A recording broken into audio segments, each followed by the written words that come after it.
Textile پر اور exports کے اوپر اور کامرس منسٹری میں انہوں نے بہت محنت کی ہے۔ اسی سے چلتے ہیں آج کی دوسری خوشخبری کی طرف، تو وہ ہے پرائم منسٹر نے پورے ملک کی تمام ہیلپ لائنز کو ایک جگہ یکجا کر دی ہے، اور اس کا نمبر ہے 911، جو کہ آپ امریکہ وغیرہ جائیں تو وہاں ملتا ہے۔ آپ نے صرف 911 کال کرنی ہے۔ آپ کو آگے پولیس سے ہیلپ چاہیے، موٹر وے پولیس سے چاہیے، ہائی وے پولیس سے چاہیے، آپ کو ایمبولینس چاہیے، ریسکیو 1122 چاہیے۔ اس کے علاوہ اگر آپ نے ڈیزاسٹر کے لیے PMDA کو کرنی ہے کال، آپ نے فائر بریگیڈ کو کال کرنی ہے، 36 ہیلپ کرنے والے مختلف جو سرکاری محکمے ہیں وہ اس ایک ہیلپ لائن کے ذریعے یکجا کر دیے گئے ہیں۔ اس کی ضرورت کب پیش آئی؟ جب تقریباً 1.5 سال پہلے جو سیالکوٹ موٹر وے ہے اس کے اوپر ایک ریپ کا اندوناک واقعہ رجسٹر ہوا، تو وہاں پر مختلف اداروں کو فون کیا جاتا رہا، ہر ادارہ دوسرے بار ڈالتا رہا۔ اب اس کے بعد کوشش کی گئی پورے ملک کو، اور اب ایک 911 کے اوپر کال کر کے آپ ان کو پرابلم بتائیں گے تو وہ متعلقہ جس محکمے کے انڈر وہ جو ریسٹرکشن آتی ہوگی وہاں تک آپ کی کال پہنچائی جائے گی اور آپ کو فوری طور پر ریلیف ملے گا۔ اور یہ پاکستان جیسے ملک کے اندر جہاں اس طرح کی سہولت نہ ہو ایک بہت بڑی نعمت ہے، کیونکہ آپ ٹراما میں جب ہوتے ہیں، جب ٹینشن میں ہوتے ہیں تو اکثر آپ کو نمبرز بھول جاتے ہیں کہ آپ نے کس نمبر پہ کال کرنی ہے۔ ED کال کرنی ہے تو آپ کو پتہ نہیں لگتا کہ اس کا 15 کو کال کرنی ہے یا ان کا 115 نمبر ہے۔ تو اس ایک نمبر کو یاد کر کے آپ ہر قسم کی سرکاری ہیلپ اور سرکاری ادارے سے مدد لے سکتے ہیں۔ اسی سے چلتے ہیں آج کی تیسری اور آخری خوشخبری کی طرف۔ لاہور کے اندر مین فیروزپور روڈ کے اوپر اور قذافی اسٹیڈیم کے بالکل اپوزٹ ایک بہت بڑا کمپلیکس تیار ہونا تھا، 5 ٹاورز یہاں بننے تھے جس کا نام تھا مبارک سینٹر۔ اس کے اندر جو ہائیسٹ بلڈنگ تھی وہ 60 منزلہ بلڈنگ بننی تھی، اور ایسی بلڈنگ تھی جس کے ٹاپ فلور سے آپ امرتسر یعنی کہ انڈیا کا شہر دیکھ سکتے تھے، اور وہاں سے یہ بلڈنگ نظر آ رہی تھی۔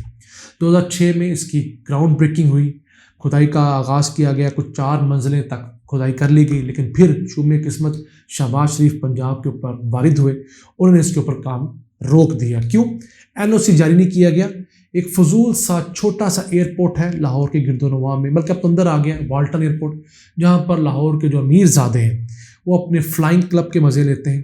اس کا نقصان کیا ہو رہا تھا کہ لاہور کے اندر 10 منزلہ سے زیادہ بلڈنگ کو NOC جاری ہی نہیں کیا جاتا تھا، کیوں نہیں؟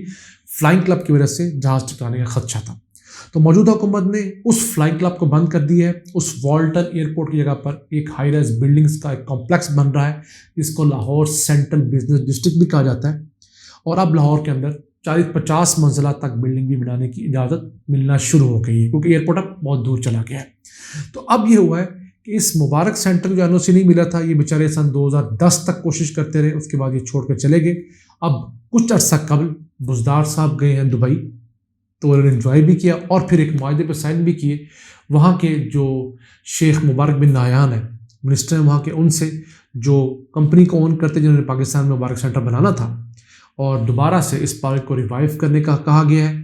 اب اس کا جو ٹوٹل ایریا ہے وہ 40,000 اسکوائر میٹر ہے، جو لینڈ کا پلاٹ ہے موجود ہے۔ وہ جو لوگ گزرتے ہیں فیروزپور روڈ سے وہ اس کو اچھی طرح جانتے ہوں گے۔ 5 ٹاور بننے ہیں، سب سے بڑا تو 60 منزلہ ہے، باقی جو ہے وہ 30 اور 45 منزلہ ہے، اور ان کے اندر جہاں دیگر آفیسز کے لیے، کمرشل ایکٹیویٹیز کے لیے، انٹرٹینمنٹ کے لیے سینماز بنے، ایک 5 اسٹار ہوٹل بھی بننا ہے جو 400 بیڈز پر محیط ہوگا۔ اور اس ہوٹل کے اندر مستقبل میں جو لاہور کے اندر ٹیمیں آ کے قذافی اسٹیڈیم میں کرکٹ کھیلیں گی ان کو ٹھہرایا جائے گا، اور ایک برج تعمیر کیا جائے گا جو اس مبارک سینٹر کو سڑک کے اس پر واقع جو قذافی اسٹیڈیم ہے اس سے منسلک کرے گا۔ تو بآسانی ٹیم کو یہاں سے پیدل سفر کروا کے بھی محفوظ طریقے سے قذافی اسٹیڈیم پہنچایا جا سکے گا۔ شہر بھر کی جو اس وقت PSL کے اندر ٹریفک روکنی پڑتی ہے، کوئی اور سیریز ہو تو ٹریفک کا ایک ازدحام ہوتا ہے، اس سے جان چھوٹے گی۔ تو پروجیکٹ تو بہت اچھا ہے، اور کوئی 60 ارب روپے کی انیشل انویسٹمنٹ اس وجہ سے پیدا ہوگی۔ کوئی 5 سے 7 ہزار نوکریاں یہاں پر کریٹ ہوں گی نئی، جن لوگوں کو ہوٹلز کے اندر، یہاں پر آفیسز کے اندر، باقی جگہ پہ جابس ملیں گی۔ سوچئے اس کی وجہ سے کتنی بڑی اکنامک ایکٹیویٹی ہوگی جو صرف ایک شہباز شریف کی ضد کی وجہ سے رکی رہی کہ یہ پرویز لینے شروع کروایا تھا۔